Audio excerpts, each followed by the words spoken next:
Yeah, I mean, the is asking for the social pension scheme.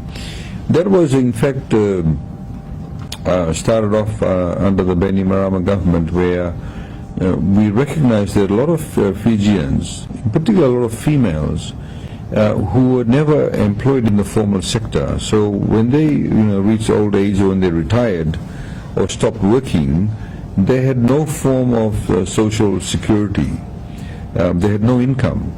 Unlike people, say a person who had been working in the formal sector, where they had FNPF deductions, the retirement age of 55, they could get a pension, or they could pick up the lump sum, and so they had some form of revenue or income that came to them even after they stopped working.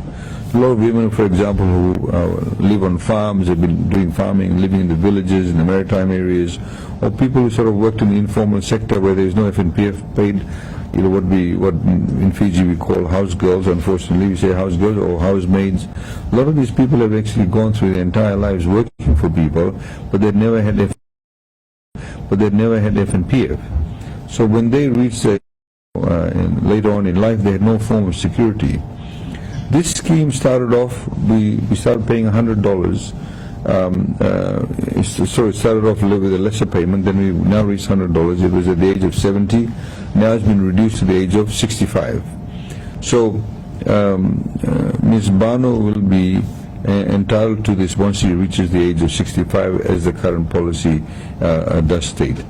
So in respect of reducing the age for social welfare entitlement in this particular space, that's something, of course, we do through consultations, but we also have to have the capacity, because we can't just do it for her.